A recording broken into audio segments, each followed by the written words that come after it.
Bonjour, nous avons arrivé à la semaine 4.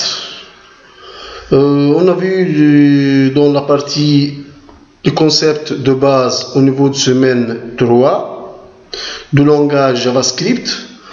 On a répondu à ensemble des questions.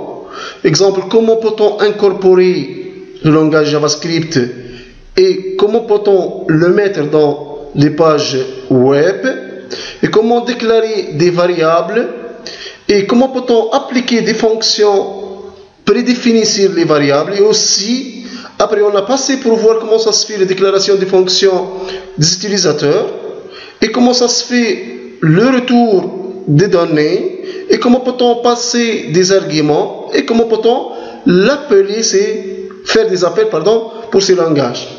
Et aussi après on a passé pour voir quelques boucles, surtout la boucle for, la boucle while et la boucle do while.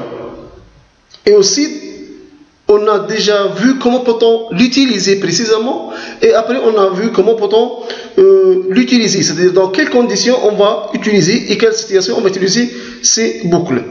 Après on a passé pour voir ce qu'on appelle les événements. On a vu l'événement on clique, on échange, on blur, on focus. Et aussi, on a vu comment peut-on le manipuler dans des exercices et ces exercices interactifs pour la réalisation d'une petite application en se basant sur le langage JavaScript. Et aussi, on a passé pour faire donc une batterie des exercices pour renforcer vos apprentissages. Après, on a vu pour cette partie la partie qui nous permet de manipuler le formulaire. Donc, au niveau de semaine 4, c'est-à-dire la semaine en cours, on va essayer de voir comment manipuler les objets de formulaire. Commençons par comment peut-on appliquer, exemple, des contrôles sur la zone de texte.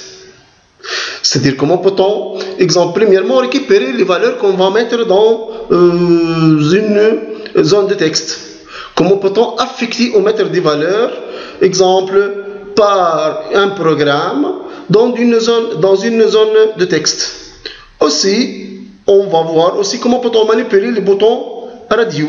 Comment peut-on, exemple, récupérer l'objet ou le bouton sélectionné ou l'option sélectionnée par l'utilisateur. Aussi sa valeur. Après aussi, on va voir la case à cocher et voir la différence. Avec quoi? Avec le bouton radio. Finalement, on va voir comment peut-on réaliser des petites applications en se basant sur l'utilisation des listes déroulantes.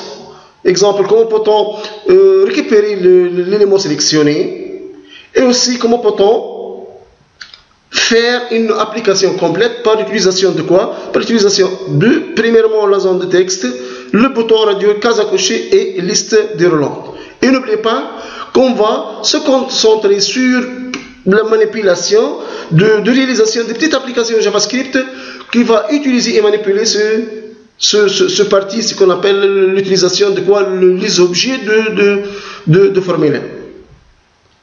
Vous êtes prêts? On passe à travailler.